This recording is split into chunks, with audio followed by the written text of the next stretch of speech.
So, yung pangalawa naman na tatalakay natin about measurement is the measure of area.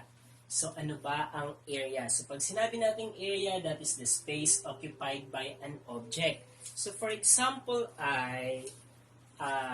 commonly, ito, pinag-uusapan ay kapag ang lupain natin, di ba? So, pinag-uusapan din ang square, ang area. So, kapag bibili tayo ng lupa, so area ang pinag-uusapan doon. Diba? Yung kinatitirikan ng bahay natin, so area ang pinag-uusapan doon. Or for example so let's say, eto ang ating lupain. So, etong part na to, so yan. Yan ang tinatawag nating area. Okay, so the space occupied by an object. So, pag pinag-usapin din natin ang area, ang basic unit niya ay ang square meter. So, kapag nakita niyo ang symbol na m squared, so square meter. So, 1 square meter. Yan. So, gaano kaya kalaki itong 1 square meter na to? So, sabi ko nga sa inyo, pag bumibili tayo ng lupa,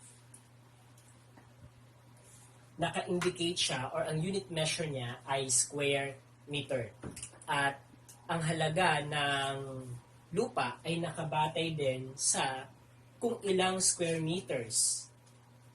Ito, yung bibilihin natin.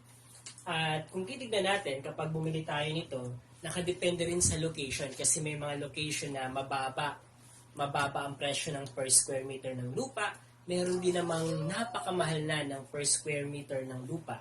So, gaya ng mga nasa city, so sa Parañaque, so medyo mahal na ang per square meter dyan.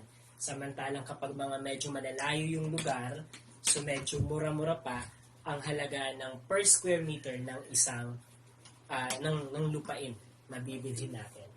Ayun. So, dito, so in symbol ay ito. So, this is square kilometer. So, this is square hectometer. Or that square hectometer that is equivalent to 1 hectare. So, yung mga hasyendera, di ba? So, ikta-iktarya ang lupain nila. Or yung mga may palayan, di ba? Minsan ang palayan ay ikta-iktarya din ang palayan nila. So, ngayon ay mafi-figure out natin kung gaano kalaki ba ang 1 hectare or ang 1 square hectometer. Okay? And then we have R or square decameter. We have square meter, we have square decimeter, square centimeters, square millimeter. So, eto, masyadong maliit eto. So, maliit, palaki yan. So, palaki siya. So, pero ang pinaka-basic unit natin ay ang ating square meter. So, eto mga square decimeter, square centimeter, square millimeter na to, siguro, kapag mga bond paper, pwede nating makuhaan ng etong square centimeter. So, yung bond paper natin or yung piece of paper. Etong mga square decimeter nito, siguro eto, pwede nating makuha ng square decimeter to kasi medyo malaki-laki na yon. Etong square millimeter, mga maliliit lang na chips. So, pwede nating kunin ang square millimeter kapag mga maliliit ang chips kasi ang millimeter, alam natin na napaka-liit lamang. Okay, so dito, yung conversion niya into square meter, ang ating isang square kilometer, meron siyang 1 million square meters. Ang ating 1 hectare, that is equivalent to 10,000 square meters. So, ibig sabihin, kapag 1 hectare, so that is 10,000 square meters. Okay, ang 1 R naman natin or 1 square decameter, meron tayong 100 square meters. So, ito, commonly, sa mga provinces, mga ganito ang lupa, no, mga 100 square meters. So, ibig sabihin, nasa 1 R or 1 square decameter. Yan.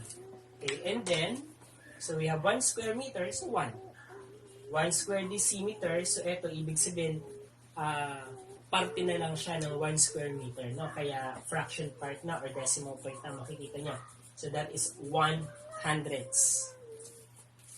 Okay, ang 1 square centimeters naman ay, so 1 10,000s. Kasi 100,000,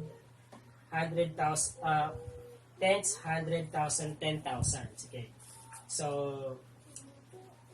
1 10,000s is equal to 1 square centimeter. Ang 1 square millimeter naman ay, so ano na to? Millions na, no? So, 10's, 100,000, 10,000, 100,000, million. So, 1 million square meter is equivalent to 1 square millimeter. So, sobrang maliit. Maliit na yung part na yan. Okay, gaano ba kalaki ang 1 square meter? So, kung ito ang meter stick natin, so ito, sinukat ko kanina. So, simula dito hanggang dito, ayan. Pagkatapos pababa naman, ayan. So, hanggang dito, ewan ko kung nakikita pa ng camera natin. So, ibig sabihin, ang isang square meter natin ay ganito ang area. So, ganyan kalaki ang area ng isang 1 square meter. So, talakayin naman natin kung paano na mag-convert ngayon ng area. So, dito, ipaliwanag ko na to sa inyo. Gagamitin pa rin natin ito. Makakatulong to. So, dito ay 8.7 square centimeters. We will convert 8.7 square centimeters to square hectometer, no?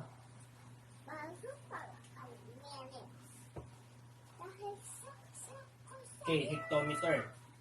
So, dito, i-locate natin, so centimeters to hectometers. And then, going tayo to the left. So, ilang spaces? 1, 2, 3, 4. So, 4 spaces. Okay. So, 4 spaces siya kung measure of length lang. Kaso ngayon ay measure of area tayo. So, sa measure of area, ita-times 2 natin yung spaces na yan. So, ibig sabihin, we have 8. So, magkakaroon tayo or we will move 8 spaces or decimal places going to the left. So, yung 8.7 natin square centimeters is equal to, so dito, square hectometer. So, lagay muna natin dito ang 8.7. Mag-move tayo ng 8 decimal places. 1, 2, 3, 4, 5, 6, 7, 8. So, mapupunta na dito ang decimal point. Ilang zero ilalagay? 1, 2, 3, 4, 5, 6, 7. And then, pwede tayo maglagay ng 0 din dito before the decimal point. Ayan. So, ilalagay na natin siya dito. 0, point. So, 1, 2, 3, 4, 5, 6, 7. 1, 2, 3, 4, 5, 6, 7. 87. So, pag inano natin to, binanggit natin, so decimal number siya, no? So, tens, 100,000, 10,000, 100,000, millions, 10 millions, 100 million, billions. So, ibig sabihin, ito ay 87 billions square hectometer. That is equivalent to 8.7 square centimeters. Ayan. So, sana ay naunawaan kung paano mag-convert ng area. Ano po? So, again, ang ginawa natin, so ginamit pa rin natin to. So, in-identify natin yung layo ng centimeter to hectometer. So, eto yan. So, 1, 2, 3, 4. And then, since area ang pinag-uusapan natin, so we need to times 2 that. So, we have 8. So, then, yung 8.7, we will move 8 decimal places going to the left since the direction, centimeter to hectometer, ay going to the left. So, 8 decimal places. So, from this point, so nagkaroon tayo ng 1, 2, 3, 4, 5, 6, 7, 8 napunta dito. And then, isinulat na natin dito. So, 0 point. Then, we have 1, 2, 3, 4, 5, 6, 7 zeros before the 87. Okay. So, sana ay nakuha at sana ay masagutan nyo ang exercises sa module. So, second example tayo dito sa converting measure of area. Okay. So, dito, we have 0.000009 square hectometer. Then we will convert it to square decameter. Okay, so by the way, ito pag binasa natin ay so tens, hundred thousands, 10,000s, 100,000s, millions. So we have 9 million square hectometer. We will convert to square decameter. Okay, locate natin hectometer. So, andito ang hectometer natin. At ang decameter natin ay nandito naman. So, ibig sabihin that is going to the right. And then, ilang space? Isa lang. So, one space. Kaso, since we are talking about area, times 2. So, 2 spaces ang i-move natin doon sa conversion natin. So, dito, so we will have 0.000009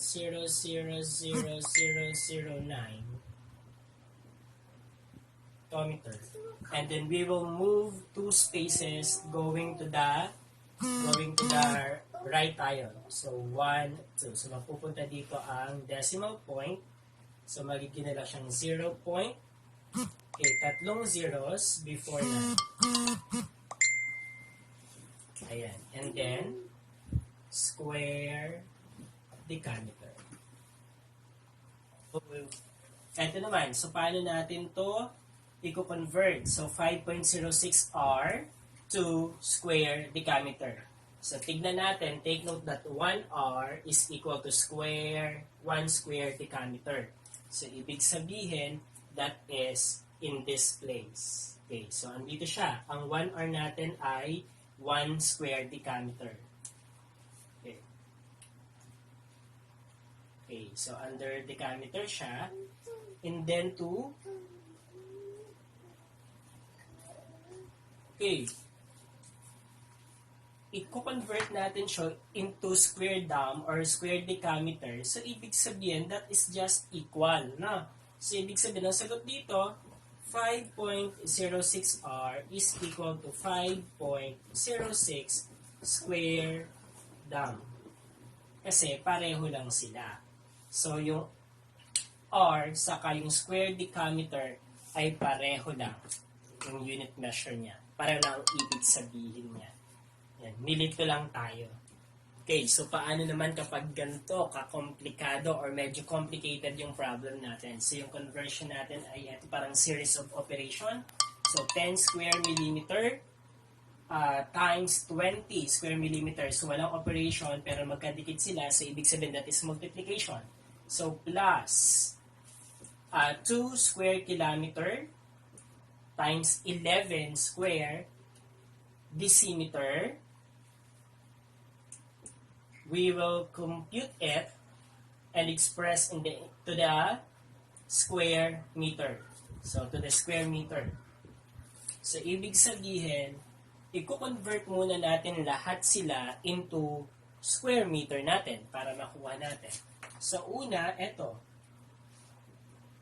Yung 10 square millimeter natin, so ang millimeter natin ay nandito, going to meter. Okay. So, ang arrow natin ay going to the left. So, ibig sabihin, so 10, ang decimal point niyan ay nandito. Ilang spaces? 1, 2, 3. Times 2 kasi area. So, 6. So, ibig sabihin, 6 spaces. 1, 2, 3, 4, 5, 6. So, mapupunta na dito ang decimal point. So, 1, 2, 3, 4, 5, 6. So, this is equivalent to 0. Okay, 1, 2, 3, 4. 1, 2, 3, 4, and then 1. Ayan. So this is now equivalent to meter. Square meter na siya. Okay, eto naman ay naka-square meter na siya. So ilalagay lang natin dito 20 square meter. And then plus. So etong 2 square kilometer. So convert natin etong 2 square kilometer natin. Okay. So kilometer to meter tayo. So, ito ang kilometer natin, ito ang meter natin. So, papunta naman doon. So, 1, 2, 3 times 2, 6. 6 tayo. Okay. So, 2. And then, going there, ang decimal point nito ay nandito. So, mag-a-add tayo ng 6. 1, 2, 3, 4, 5, 6 zeros. Kasi 3 spaces times 2 since area, kaya 6. So, 1, 2, 3, 4, 5, 6. So that is 2 million. Okay, square meter na. Okay, times 11 decimeter, square decimeter tayo. Ito ang ating decimeter. So, burahin natin ito. Okay, so ito naman ang ating decimeter and then going to the left, 1 space times 2 since area, so 2. So, ibig sabihin, ito, 11. So, ang decimal point niyan ay nandito. So, 2 spaces tayo, no? Kasi 1 space times 2 tayo since area ang pinag-uusapan. So, 1, 2. So, 0.11. And then, this is now equivalent to square meter. Okay. So, kung mapapansin nyo, ang ginawa natin, kinonvert muna natin lahat ng unit measure into meter. So, we have now this. So, tens, hundred thousands, 10,000s, 100,000. So, 100,000 square meter, 20 square times 20 square meters plus ito ay 2 million square meter times 1,100 square meter. And then, multiply natin to. Ito din, i-multiply din natin, then saka natin i-add. So, multiplying 20 by this one. So, 1, anong sabi ko dito? So, tens, 100,000, 10,000, 100,000. Okay. So, 20 okay, times okay, 0.00001. Okay. So, eto so, 1 times 0, 0, 1 times 2, 2. Ayan tayo.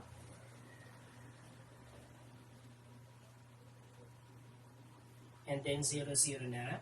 So, 1, 2, 3, 4, 5. So, dapat may 5 decimal places tayo.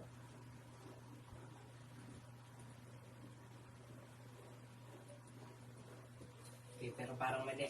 Okay, wait. Confusing. Ulitin natin. So, ang gawin natin ay 0.00001 times 20. Ayan. So, eto ay, so, lagay na natin dito yung 0. So, 2 times 1. So, 2. Then, 0, 0, 0, 0. Ayan. 0. And then, 1, 2, 3, 4, 5 decimal places. So, dapat may 5 decimal places tayo.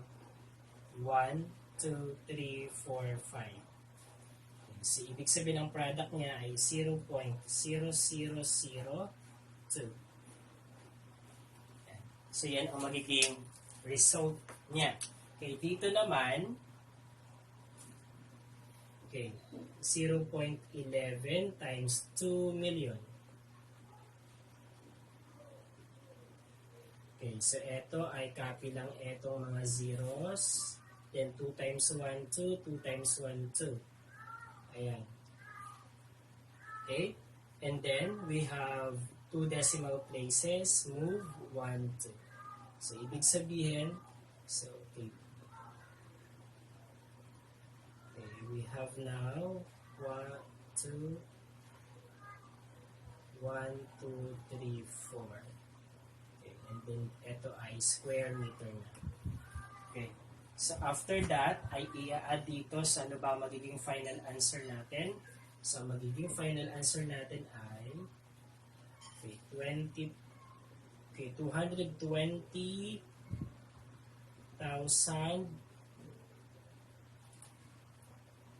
Okay, and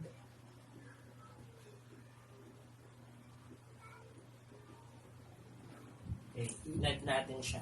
So pag inad natin to, yan ang kalalabasan natin. So 220 thousands and 2 10,000s.